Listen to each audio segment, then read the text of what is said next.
سامعین کرام، خواتین و حضرات، علامہ قمر جلالوی کے ان 4 مصرعوں سے میں اپنی گفتگو کا آغاز کرتا ہوں۔ علامہ قمر جلالوی بڑے ہی معروف ترین شعراء میں ہیں ہمارے، اور ان کا رسائے ادب میں بھی بڑا احترام کیا جاتا ہے۔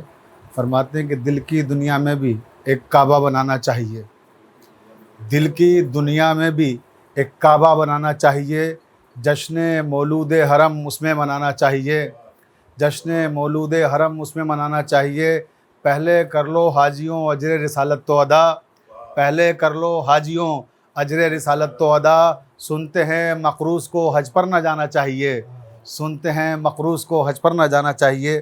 تو آج حجت الاسلام والمسلمین مولانا سید منتظر جعفری صاحب قبلہ نے جو یہ حجاج کرام کے لیے مبارک اور مسعود تقریب کا انعقاد کیا ہے، دراصل اس کا مقصد یہی ہے کہ جو حج کرنے کے لیے جائیں تو پہلے حج کرنے سے پہلے ایک اور فرض ہے، وہ ہے اہل بیت علیہم السلام کی محبت کو اپنے قلوب میں پیدا کریں، اور اہل بیت کی محبت کے بغیر ظاہر سی بات ہے ساری عبادتیں بیکار ہیں۔ تو آج کی یہ جو تقریب ہے، اس میں علماء کرام افاضل حضرات ہمارے بتائیں گے کہ حج کی اہمیت کیا ہے، اور حج پروردگار عالم نے صاحب استطاعت پر واجب قرار دیا ہے۔ اور ہمارے یہاں بہت سے لوگ ایسے ہوتے ہیں کہ جو مستطیع ہوتے ہیں مگر اس کے باوجود حج پر نہیں جاتے ہیں، اور بہت سے غربا ایسے ہوتے ہیں کہ جن کے پاس پیسہ نہیں ہے، وہ کس طرح سے جمع کرتے ہیں اور اس کے بعد چاہتے ہیں کہ حج کر لیں، چاہتے ہیں زیارت کر لیں۔ تو میں سمجھتا ہوں حج اور زیارتوں کا معاملہ یہ ہے کہ یہ بھی توفیق الہی میں شامل ہے، کہ اللہ تعالیٰ جسے توفیق دیتا ہے وہی ان سعادتوں سے بہرہور ہوتا ہے، ورنہ یہ سعادتیں ہر ایک کو حاصل نہیں ہوتی ہیں۔ تو آج کی اس تقریب کی باضابطہ اور میں چاہتا ہوں کہ تلاوت سے آغاز ہو، تو تلاوت کے لیے بھی جو سورہ منتخب کیا گیا ہے سورہ حج ہے، کیونکہ یہ تقریب حج کے حوالے سے منعقد کی گئی ہے۔ میں حجت الاسلام والمسلمین مولانا حیدر عباس صاحب قبلہ سے درخواست کروں گا کہ سورہ حج پڑھ کر آج کی اس تقریب کی تلاوت کر کے آغاز کریں۔ اعوذ باللہ من الشیطان الرجیم، بسم اللہ الرحمن الرحیم، یا ایہا الناس اتقوا ربکم ان زلزلۃ الساعۃ شیء عظیم۔ ابھی آپ حضرات کے سامنے حجت الاسلام والمسلمین مولانا سید حیدر عباس صاحب قبلہ سورہ حج کی تلاوت فرما رہے تھے۔ سورہ حج قرآن مجید کا 22واں سورہ ہے، اور اس میں 78 آیتیں ہیں، اور اس کا جو موضوع ہے سورہ حج کا وہ ہے ڈرایا گیا کفار و مشرکین کو، اور ان صاحبان ایمان کو بھی ڈرایا گیا ہے جو تذبذب کا شکار تھے۔ تو اس طرح سے اس سورہ میں مختلف موضوعات ہیں، اور خاص موضوع اس کا حج ہے، جس پر انشاءاللہ ہمارے علماء کرام ابھی تفصیل سے روشنی ڈالیں گے۔ اور یہ سورہ اس کی کچھ آیتیں مدینہ میں نازل ہوئی ہیں، کچھ آیتیں مکے میں نازل ہوئی ہیں، یہ مکی بھی ہے اور مدنی بھی ہے۔ تو لہٰذا اسی سورہ کے حوالے سے گفتگو ہوگی اور حج کے حوالے سے گفتگو ہوگی۔ میں دعوت دے رہا ہوں امداد امام صاحب کو کہ تشریف لائیں اور وہ مختصراً اپنے خیالات کا اظہار کریں سورہ حج کے حوالے سے اور حج کی اہمیت کے حوالے سے۔ اعوذ باللہ من الشیطان الرجیم، بسم اللہ الرحمن الرحیم۔ حاضرین سلام علیکم۔ سب سے پہلے وہ حضرات کہ جو اس عظیم عبادت کو یہاں سے سفر جا رہے ہیں ان کی خدمت میں مبارکباد، اور پروردگار عالم کی بارگاہ میں دعا گائیں کہ ان کی یہ عبادت قبول ہو اور ساتھ ہی ان کی توفیقات میں اضافہ ہو۔ جیسا کہ ابھی علماء کرام ان کی موجودگی میں ہم کچھ نہیں ہیں، تو ہمارا بولنا جو ہے وہ بہت وہ نہیں ہے، لہذا بس اتنا ہے کہ یہ ایک عظیم عبادت ہے۔ اور حج جب انسان حج پہ جاتا ہے تو پروردگار عالم آپ دیکھیں کہ زیارت پہ لوگ جاتے ہیں یا حج پہ جاتے ہیں تو بڑے سے بڑا آدمی چاہتا ہے کہ ہمیں بہترین ہوٹل ملے، بہترین رہنے کا ملے، بہترین کھانے کا ملے، لیکن جب پروردگار اپنی بارگاہ میں بلاتا ہے تو کہتا ہے تم ایک لباس میں آ جاؤ، ایک جگہ ہو جاؤ۔ یہاں پہ نہ کوئی اچھا ہوٹل چاہیے ہمیں، نہ اچھا کھانا چاہیے، تم ایک لباس میں آؤ اور جیسے ہم چاہیں گے ویسے تمہیں رہنا ہے۔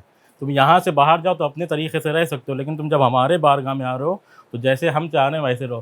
تو حج جہاں پہ ایک بہترین عبادت، وہیں پر انسان کو ایک یعنی یہاں پہ سوچنا چاہیے کہ جب ہمیں اللہ سے قربت حاصل کرنا ہے تو پھر دنیا کو ترک کرنا ہے اور ایسے بننا ہے کہ جیسے اللہ چاہتا ہے۔ اور یہی حج ہے جس میں محنت بھی ہے، مشقت بھی ہے، ایسی عبادت ہے کہ آج کل کا ماحول یہ ہے کہ آدمی سوچتا ہے کہ جب ہم سارے کام سے فارغ ہو جائیں گے جب حج پہ جائیں گے.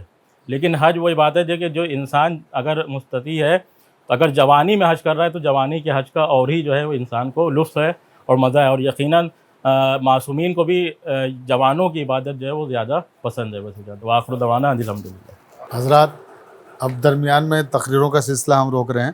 پہلے حجاج کرام کے ہم استقبال کے لیے مولانا منتظر جعفری صاحب قبلہ کو زحمت دوں گا، اور ہمارے آیت اللہ سیستانی صاحب کے وکیل ہیں ہندوستان میں حجت الاسلام والمسلمین مولانا سید اشرف الغروی صاحب قبلہ، ان کو زحمت دوں گا کہ وہ اپنے دست مبارک سے حجاج کرام کے لیے کچھ تحفے ہیں اور ان کا استقبال انہی کے توسط سے مولانا منتظر جعفری صاحب قبلہ کی طرف سے کیا جا رہا ہے. سب سے پہلے میں درخواست کروں گا عزت مآب انتظار عابدی صاحب سے، جو ہمارے بڑے بھائی بھی ہیں اور ہمارے ہندوستان کے مسلم رہنماؤں میں سے اہم ترین رہنما ہیں، اور مبارکباد بھی دیتا ہوں کہ اتنی عظیم سعادت آپ کو حاصل ہو رہی ہے. ادھر جی اشرف الغروی صاحب بھی تشریف لے آئے. اللہم صلی علی محمد و آل محمد. اللہم صلی علی محمد و آل محمد. صاحب تشریف لائیں. اللہم صلی علی محمد و آل محمد. محمد حسن صاحب کو شال پہنا رہے ہیں حجت الاسلام والمسلمین مولانا اشرف الغروی صاحب قبلہ ہمارے، اور یہ تحفہ پیش کر رہے ہیں حجت الاسلام والمسلمین مولانا سید منتظر جعفری صاحب قبلہ. اسلامک ٹورز اینڈ ٹریولز کے دے رہے تھے. جی محمد حسن صاحب بہت شکریہ آپ کا. اللہم صلی علی محمد و آل محمد. یہ علی کا زیدی صاحبہ ہیں، ان کا استقبال کیا جا رہا ہے اور تحفے بھی ان کو دیے جائیں گے. بھی آپ دوسرا نام بھی لے لیجیے. صدف رضوی صاحبہ کو. یہ صدر صاحب سے اور بعد میں دلوائیے گا، ان سے دلوا دیجیے. اچھا ایسا چلیے ٹھیک ہے.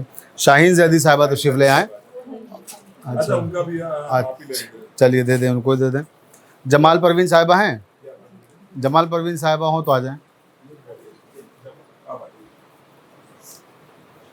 جمال پروین صاحبہ کو صدف رضوی صاحبہ شال پہنا رہی ہیں اور ان کا استقبال کر رہی ہیں اسلامک ٹور اینڈ ٹریولز کی طرف سے. اور رئیس کارواں مولانا منتظر جعفری صاحب قبلہ تحفہ پیش کر رہے ہیں ہمارے. ہاں روحی صاحبہ ہیں، روحی صاحبہ آئیے آئیے روحی صاحبہ آئیے تشریف لائیے. روحی صاحبہ کا استقبال کر رہی ہیں صدف رضوی صاحبہ. اور وہی صاحبہ سے ان کا کرا دیجیے. جی بہتر جی.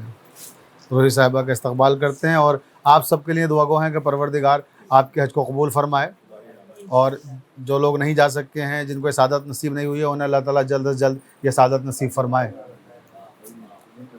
اب صدف رضوی صاحبہ کا استقبال کریں. روحی صاحبہ سے درخواست ہے کہ وہ صدف رضوی صاحبہ کو شال پہنا دیں. اللہم صلی علی محمد و آل محمد. اللہم صلی علی محمد. بآواز بلند صلوات پڑھ دیں آپ لوگ. صلی علی محمد و آل محمد. ایک اور خوش آئند خبر یہ ہے کہ آج کی اس تقریب میں مناسک حج یہ ایک کتاب ہے جو بمطابق فتویٰ آیت اللہ العظمیٰ سید علی حسینی سیستانی مظہر العلی تیار کی گئی ہے، اور اس کتاب کا رسم اجرا بھی علماء کرام کریں گے بھی.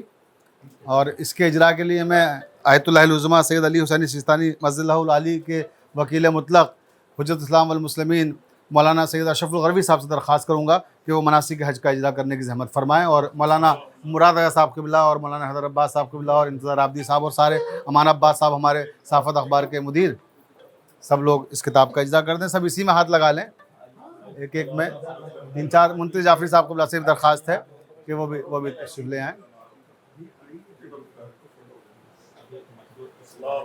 اللہم صلی علی محمد و آل محمد.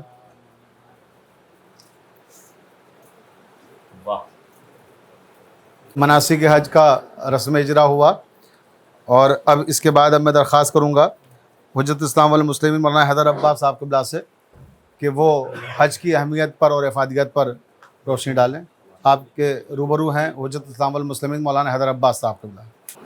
اعوذ باللہ من الشیطان الرجیم. بسم اللہ الرحمن الرحیم. الحمدللہ رب العالمین وصلی اللہ علی سیدنا محمد وآلہ الطیبین الطاہرین لا سیما بقیت اللہ الاعظم فی الارضین اما بعد فقد قال اللہ تبارک و تعالی فی القرآن الحکیم وہو اصدق الصادقین وقولہ الحق بسم اللہ الرحمن الرحیم وَلِلَّهِ عَلَى النَّاسِ حِجُّ الْبَيْتِ مَنِ اسْتَطَاعَ إِلَيْهِ سَبِيلًا۔ حضرات، بڑا پرمسرت موقع ہے کہ حاجیان اور حجاج گرامی قدر کی سفر حج کی آمادگی اور کاروان اسلام کی جانب سے اس تقریب کا اہتمام۔ اولاً میں تمام سفر حج پر جانے والے برادران اور خواہران سے گزارش گزار ہوں کہ دعاؤں میں انشاءاللہ ہم سب کو یاد رکھیے گا اور دعا کیجیے گا کہ اللہ ان تمام افراد کو سفر حج کی توفیق عطا کرے جو مشتاق حج ہیں۔ قرآن مجید میں پروردگار عالم نے 10 مقامات پر کلمہ حج کو استعمال کیا ہے، اور ابھی ایک مکمل سورہ کی تلاوت آپ نے سماعت فرمائی جو سورہ حج ہے۔ 22واں سورہ ہے ظاہراً قرآن مجید کا، 78 آیات پر مشتمل، جس میں جناب ابراہیم معمار خانہ کعبہ کا وہ دعائیہ فقرہ بھی ہے، اور جسے میں آپ کے سامنے پیش بھی کروں گا۔ بہرحال یہ ایک حقیقت ہے کہ دشمنان اسلام بھی اس بات کو باور کر چکے ہیں، اور ان کا اس بات پر مسلم عقیدہ ہے، اور وہ اس بات کو تسلیم کرتے ہیں، اور ان کے یہاں یہ بات مشہور بھی ہے کہ جب تک حج باقی ہے، خانہ کعبہ باقی ہے، مسلمانوں کو زیر نہیں کیا جا سکتا ہے۔ اگر آپ تاریخ کا مطالعہ کیجئے تو ابراہہ کے علاوہ تاریخ میں بہت سارے افراد ایسے آئے جنہیں نے خانہ کعبہ کو ٹارگٹ کیا، لیکن پروردگار نے ان سب کو تباہ کر دیا، برباد کر دیا۔ اور یہ آل سعود بھی سمجھتے ہیں کہ اگر خانہ کعبہ کی جانب انہوں نے اپنے قدم آگے بڑھائے، یا دشمنان دین نے، یا یہودیوں نے، یا اسلام دشمن عناصر نے، تو ذلت و رسوائی کے سوا اور تباہی اور نابودی کے سوا ان کا کچھ اور مقدر نہیں ہے۔ کوئی بھی سفر ہو، اس میں بہت ساری دشواریاں ہوتی ہیں، بہت ساری زحمتیں ہوتی ہیں، بہت ساری مشقتیں ہوتی ہیں۔ ابھی جب ہم آ رہے تھے اپنے گھر سے تو یہ اتنا 5, 7, 10 کلومیٹر کا فاصلہ بھی ہم نے زحمتوں کے ساتھ طے کیا ہے۔ ٹریفک رولز اور بسا اوقات بیجا ٹریفک، پھر دھوپ کی شدت۔ ظاہر ہے سفر حج جس کے لیے اتنی آمادگی کا مذہب نے حکم دیا ہے، حتیٰ یہاں تک ذکر ہوا ہے کہ جب انسان حج کا ارادہ کرے تو 1 مہینہ پہلے اپنا بال کٹوانا چھوڑ دے۔ کس لیے؟ تاکہ پھر اسے اپنے حسن اور اپنی ظاہری زیبائی کا اندازہ نہ ہو کہ ہم اپنا ظاہر سنوار رہے ہیں، نکھار رہے ہیں۔ حتیٰ احرام باندھنے کے بعد آئینہ دیکھنا حرام قرار دیا ہے مذہب نے۔ یعنی پروردگار یہ چاہتا ہے کہ حج جیسی عبادت کے ذریعے انسان خدا کو تلاش کرنے کی فکر کرے۔ آپ سوچئے کیا ضرورت تھی پروردگار عالم کے لیے کہ وہ 2 پہاڑیوں کے درمیان اپنا مکان بناتا، صفا اور مروہ کے درمیان دوڑنے کا نام حج قرار دیتا۔ بڑا آسان تھا پروردگار کے لیے سوئٹزرلینڈ میں ایک خانہ کعبہ بنا دیتا، ہمارے یہاں کشمیر اور نینیتال اور شملہ کا انتخاب کر لیتا، جرمنی میں بنا دیتا، مشہد میں بنا دیتا۔ یا آخر ضرورت کیا ہے کہ پروردگار نے وادی غیر زیزر میں خانہ کعبہ بنایا ہے؟ آپ ذرا سوچئے۔ تو اس کا ایک واحد راز یہ ہے، پروردگار یہ چاہتا ہے کہ ہماری عبادت کی راہ میں کبھی بھی آسانیوں کو تلاش نہ کرو۔ جتنی زیادہ سختیوں کو برداشت کرو گے تمہارے اجر و ثواب میں اتنا زیادہ اضافہ ہوتا چلا جائے گا۔ اب آپ یہ ہم لوگوں کا مزاج ایک بن گیا ہے کہ ہمارا ہوٹل بہت نزدیک ہونا چاہیے، ہمارا مزاج بن گیا ہے کہ کھانا ہمیں بالکل انڈین چاہیے، اور کہیں نہ کہیں ٹور آپریٹرز کی بھی ذرا مجبوری ہو جاتی ہے کہ ان کو اپنے ساتھ جانے والوں کے مطالبات کو پورا کرنا پڑتا ہے، وگرنہ حقیقت حال یہ ہے کہ ان روحانی اور مقدس سفر کے دوران انسان کو سختیوں کے لیے بہرحال آمادہ رہنا چاہیے۔ میں آپ کے سامنے وقت نہیں ہے کہ بہت تفصیل سے بیان کروں، لیکن امیر المؤمنین نے نہج البلاغہ میں جا بجا حج کے سلسلے میں رہنمائی کی ہے۔ مثال کے طور پر اگر مجھے مل جائے، مثلاً مولا کائنات فرماتے ہیں اللہ اللہ فی بیت ربکم لا تخلوہ ما بقیتم فإنہ ان ترک لم تنادروا۔ اب یہ علماء کرام یہاں تشریف رکھتے ہیں، خدا را خانہ کعبہ کو تنہا نہ چھوڑنا۔ اگر تم نے خانہ کعبہ کو تنہا چھوڑ دیا تو تم پر اللہ کی نظر کرم نہیں ہوگی۔ عربی زبان میں دیکھنے کے لیے 2 لفظیں استعمال ہوتی ہیں، مثلا ایک لفظ ہے رؤیت اور دوسری لفظ ہے نظر. دونوں میں بنیادی فرق ہے. مثلا میں اتنے لوگوں کو دیکھ رہا ہوں, اسے کہیں گے رویت, سب کو ایک نگاہ سے دیکھنا. لیکن بالفرض میں ایک بڑے مجمع کے سامنے خطاب کر رہا ہوں, پھر میں کہوں کہ مثلا امداد بھائی مجھ سے آپ اس پروگرام کے بعد ملاقات کر لیجیے گا, گویا میں نے انہیں بہت ہی خاص طریقے سے دیکھا ہے. یہ جو پروردگار عالم خانہ کعبہ کی طرف جانے والوں کو اپنی نگاہ خاص سے دیکھتا ہے, امیر المؤمنین نے رویت کا لفظ استعمال نہیں کیا بلکہ نظر کا لفظ استعمال کیا ہے. اور یاد رکھیے گا, جب پروردگار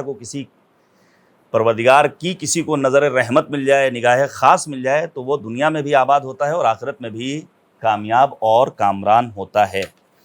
میں عرض کروں, مثال کے طور پر امیر المؤمنین خطبہ نمبر, میں گزارش کروں گا, رہبر انقلاب نے بھی خاص تاکید کی ہے اس سال عید نوروز کے موقع پر اپنی تقریر کے دوران کہ ثقافتی میدان میں کام کرنے والے نہج البلاغہ کو فوکس کریں اور تعلیمات نہج البلاغہ کو پروان چڑھائیں. تو لہذا میں گزارش کروں گا, حج پر جانے سے پہلے ایک مرتبہ نہج البلاغہ کا خطبہ نمبر 190 پڑھیے گا.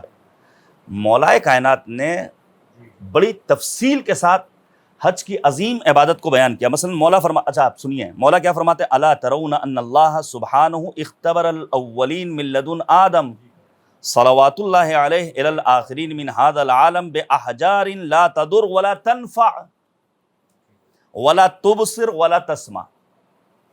خطبہ نمبر 190 میں امیر المؤمنین فرماتے ہیں کہ تم دیکھتے نہیں کہ اللہ سبحانہ نے آدم علیہ السلام سے لے کر اس جہان کے آخر تک کے اگلے پچھلوں کو ایسے پتھروں سے آزمایا ہے جو نہ نقصان پہنچا سکتا ہے, نہ فائدہ, نہ سن سکتا ہے, نہ دیکھ سکتا ہے, اور اس نے ان پتھروں کو ہی اپنا محترم گھر قرار دیا جسے لوگوں کے لیے امن کے قیام کا ذریعہ ٹھہرایا ہے. اب ہو سکتا ہے ایک مرتبہ انسانی ذہن میں یہ سوال پیدا ہو کہ ایک طرف اسلام بت پرستی کا مخالف ہے, دوسری طرف پروردگار چاہ رہا ہے کہ حج جیسی عبادت کے لیے پتھروں تک جایا جائے, ایسے گھر کی طرف جایا جائے اور طواف کیا جائے جس گھر کو پتھروں سے بنایا گیا ہے. تو یہی اسلام کہتا ہے کہ انسان اگر اپنے ہاتھوں سے تراشا ہوا بت پوجے تو یہ بت پرستی کہلائے گا, لیکن اللہ کے حکم سے بنائے ہوئے گھر کے طواف کرے تو اسی کو عبادت قرار دیا جائے گا.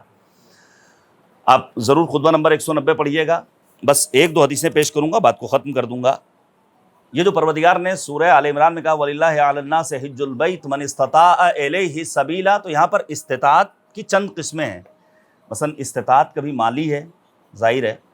اچھا یہیں پر ایک بات بین القوسین عرض کر دوں, ذرا سا سوچنے کی بات ہے عالم اسلام کے لیے, تمام مسلمانوں کے لیے یہ لمحہ فکریہ ہے کہ آخر حج اتنا مہنگا کیوں ہے. یہ ضرور سوچنے کی بات ہے, یعنی حج اتنا مہنگا کیوں ہے. آپ پڑھیے نہج البلاغہ, امیر المؤمنین نے مکے میں موجود اپنے گورنر قسم ابن عباس کے نام جو خط لکھا ہے, مولا لکھتے ہیں قسم اہل مکہ کے درمیان یہ اعلان کر دینا کہ وہ حاجیوں کا استقبال کریں. یہ نہج البلاغہ کے کلمات ہیں.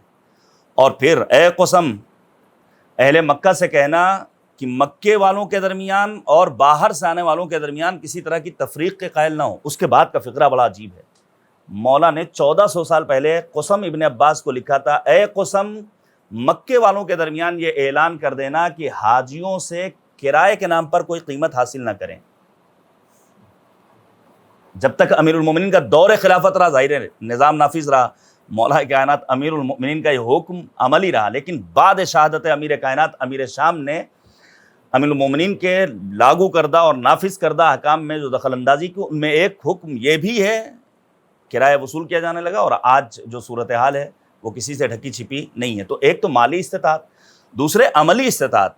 یہ جو آپ کے سامنے مناسک حج یا دیگر آپ کو جو تحفہ دیا گیا اس میں کتاب موجود ہے یا ظاہر تربیتی کیمپ, اور پھر وہاں آپ کے لیے آپ کے معلم کا انتظام رہے گا. یہ صرف اس لیے تاکہ انسان پریکٹیکلی طور پر محسوس کر سکے کہ احرام کیسے باندھنا ہے, نیت کیا ہونی چاہیے.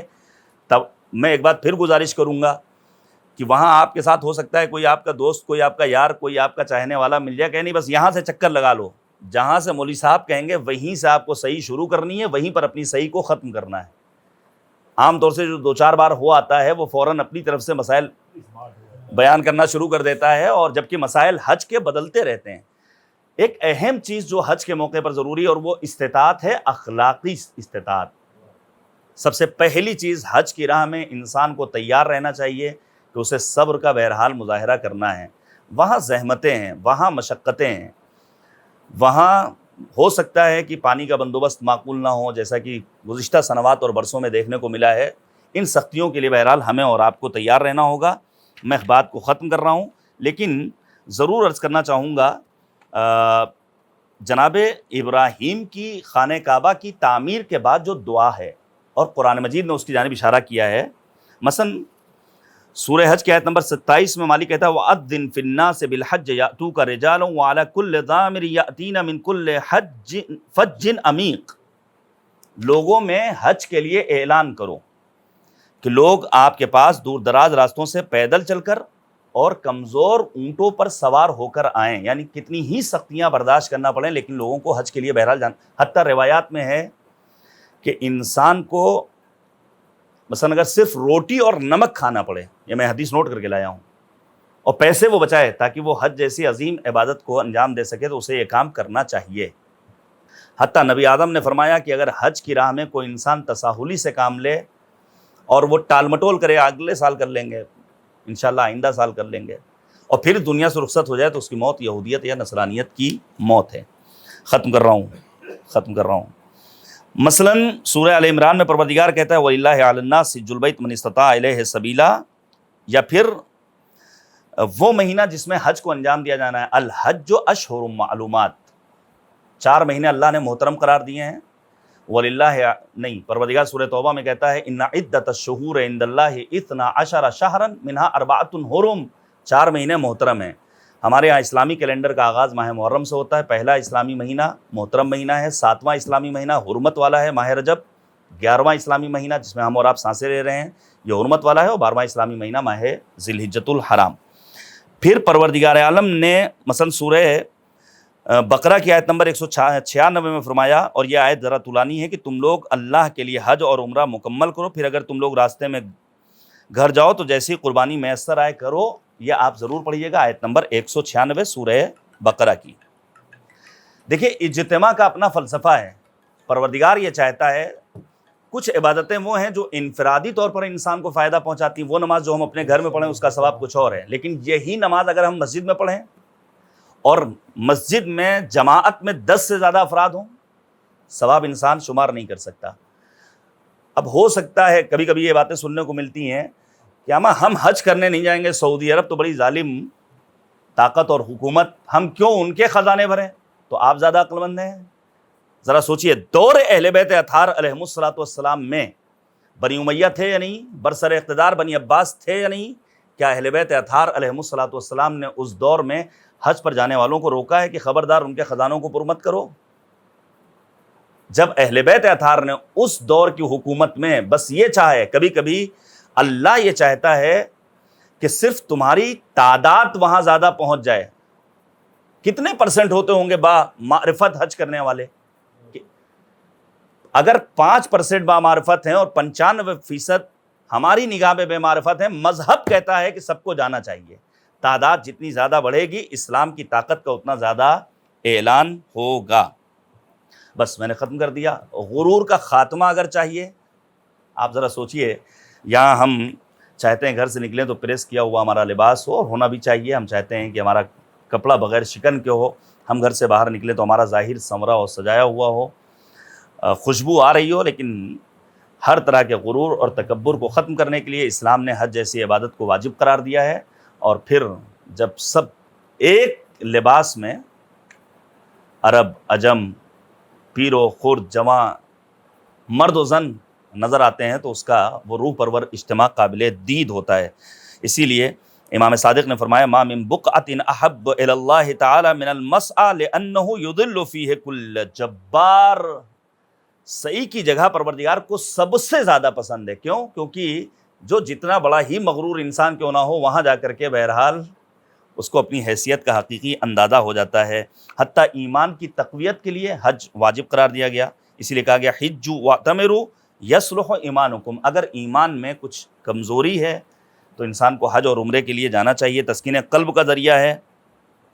اور حتیٰ جو جناب ابراہیم نے خانہ کعبہ کی تعمیر کے بعد خدا کی بارگاہ میں دعا کی ہے، وَإِذْ يَرْفَعُ إِبْرَاهِيمُ الْقَوَاعِدَ مِنَ الْبَيْتِ وَإِسْمَاعِيلُ رَبَّنَا تَقَبَّلْ مِنَّا إِنَّكَ أَنْتَ السَّمِيعُ الْعَلِيمُ۔ اس کا نتیجہ یہ نکلتا ہے کہ ہر عبادت میں ہمارا مقصد یہ ہونا چاہیے کہ اللہ ہماری عبادت کو قبول کرے، بالخصوص حج جیسی عبادت کے لیے۔ کبھی کبھی ہم بہت سارے کاموں کو کرتے ہیں۔ امیر المؤمنین نے راہ خدا میں بہت زیادہ انفاق کیا، کسی نے آ کر کہا مولا بس کیجئے، کتنا دیجیے گا؟ کہا کوئی گارنٹی ہے کہ پروردگار نے ہمارے انفاق کو اپنی بارگاہ میں قبول بھی کیا؟ اسی لیے ہم خدا کی بارگاہ میں مسلسل دعا گو رہے ہیں، پروردگار ہماری اس عبادت کو قبول کرے۔ میں ایک بار پھر سے آپ سبھی کو مبارکباد پیش کرتا ہوں۔ بابی بھائی انشاءاللہ ہم جیسوں کو بھی یاد رکھیے گا، اور یہ واقعی میں بڑا عظیم شرف اور بڑی عظیم عبادت کی انجام دہی کے لیے آپ نے رخت سفر باندھا ہے۔ مولانا منتظر جعفری صاحب اللہ کے ہم شکر گزار ہیں کہ انہوں نے موقع دیا۔ اور حج ایک وہ مظلوم عبادت ہے جس کے اوپر ہمارے یہاں معمولاً نہ کانفرنس ہوتی ہے، نہ ٹیبل ٹاک ہوتی ہے، نہ پوڈ کاسٹ ہوتی ہے، نہ ابوذر بھائی جیسے لوگ اس سلسلے میں آگے بڑھتے ہیں۔ بہرحال مولانا مراد رضا صاحب بھی ہیں، اشرف بھائی بھی ہیں، ناچیز بھی ہے، محمد علی صاحب ہیں، اور بہت سارے علماء ماشاءاللہ۔ ہونا چاہیے ایک مکمل سیریز تاکہ مؤمنین بھی آشنا ہوں اور حج کی توفیق ہم سب کو نصیب ہوتی رہے انشاءاللہ العزیز۔ صلوات بر محمد و آلہ۔ حضرات، ابھی آپ حجت اسلام والمسلمین مولانا سید حیدر عباس صاحب قبلہ سے ان کی بصیرت افروز تقریر سماعت فرما رہے تھے، جس میں انہی نے حج کی اہمیت اور افادیت پر روشنی ڈالتے ہوئے یہ بھی ایک خاص بات ہم لوگوں کو بتائی کہ نہج البلاغہ کے خطبہ نمبر 190 میں حج کے جو مسائل بیان کیے ہیں مولا کائنات نے، وہ بھی پڑھنا حج پہ جانے سے پہلے بہت ضروری ہے۔ تو میں امید کرتا ہوں انشاءاللہ حجاج کرام خطبہ نمبر 190 کو بھی ضرور دیکھیں گے اور نہج البلاغہ کا بھی مطالعہ کریں گے۔ اس حوالے سے وہ یقینی طور پہ وہاں بھی ان کو نفع بخش ہوگا، اور یوں بھی دنیاوی اور آخرتی کے اعتبار سے بھی امام علی کی تحریریں پڑھنا بھی اجر و ثواب کا باعث ہے۔ تو اجر و ثواب بھی ہے اس میں، اور ہمارے فوائد بھی اس میں پوشیدہ ہیں۔ تو میں پھر ایک بار گزارش کروں گا کہ ضرور اس خطبے کو آپ حضرات بھی پڑھیں۔ دوسری چیز میں یہ عرض کروں کہ میں آج سے 25 سال پہلے حجت اسلام والمسلمین مولانا منتظر جعفری صاحب قبلہ کے ساتھ حج کرنے کے لیے گیا تھا۔ جی جی جی بالکل صحیح کہا آپ نے۔ اب دیکھیے آپ لوگ سن و سال پہلے جائیں، اس وقت اس کا اندازہ نہ لگائیں، اور جو حقیقت ہے وہ بیان کر رہا ہوں میں کہ 25 سال پہلے کی بات ہے یہ، کہ جب میں نے حج کیا تھا قبلہ کے ساتھ۔ اور یہ بھی شرف ہمارے خانوادے کو حاصل ہے کہ قبلہ کے پہلے حاجی اور پہلے قافلے کے جو پہلے فرد ہیں وہ میرے نانا تھے، الحاج مرزا رسول محمد صاحب۔ سن 1995 میں حج کرنے گئے تھے وہ، اور پہلے حاجی تھے اس قافلے کے جو قبلہ کے ساتھ گئے تھے۔ تو بہرکیف میں انشاءاللہ یہ امید دلاتا ہوں جانے والوں کو بھی، کیونکہ میں قبلہ کے ساتھ کئی بار عمرہ بھی کر چکا ہوں، کہ انشاءاللہ وہاں آپ کو کوئی پریشانی نہیں ہوگی۔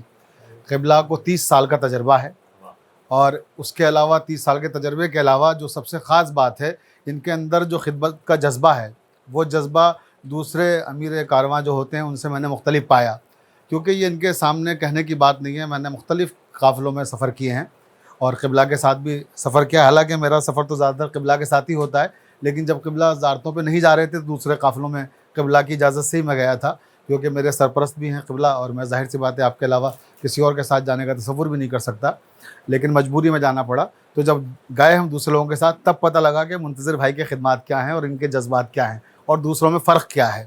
تو انشاءاللہ میں امید کرتا ہوں آپ حضرات کے لیے بھی کہ آپ سب جب آئیں گے تو خوشگوار تجربات وہاں سے لے کے آئیں گے، اور آپ کی عبادت اللہ تعالیٰ قبول فرمائے۔ اور اسی کے ساتھ ابھی جیسا کہ میں نے عرض کیا تھا، استاد قمر جلالوی صاحب کے 4 مصرے پڑھے تھے، اور اس میں بتایا تھا کہ حج فرض ہے اور اہل بیت کی محبت قرض ہے۔ اسی طرح سے استاد قمر جلالوی نے 4 مصروں میں طواف کعبہ کا راز کھولا ہے۔ ان مصروں کے ساتھ میں حجت اسلام والمسلمین مولانا مراد رضا صاحب قبلہ کو زحمت دوں گا کہ طواف کعبہ مسلمانوں پہ حج فرض آیا ہے، مسلمانوں پہ حج فرض آیا ہے، طواف کعبہ ایک راز نہا ہے۔ مسلمانوں پہ حج فرض آیا ہے، طواف کعبہ ایک راز نہا ہے، حرم کے گرد پھر کر ڈھونڈتے ہیں بتوں کا توڑنے والا کہاں ہے، بتوں کا توڑنے والا کہاں ہے۔ اسی کے ساتھ میں درخواست کر رہا ہوں حجت اسلام والمسلمین مولانا مراد رضا صاحب قبلہ سے، جو پٹنہ سے تشریف لائے ہیں، اپنے بیان سے مومنین کو مستفید فرمائیں۔ بسم اللہ الرحمن الرحیم۔ وَأَذَانٌ مِّنَ اللَّهِ وَرَسُولِهِ إِلَى النَّاسِ يَوْمَ الْحَجِّ الْأَكْبَرِ أَنَّ اللَّهَ بَرِيٌّ مِّنَ الْمُشْرِكِينَ وَرَسُولُهُ فَإِن تُبْتُمْ فَهُوَ خَيْرٌ لَكُمْ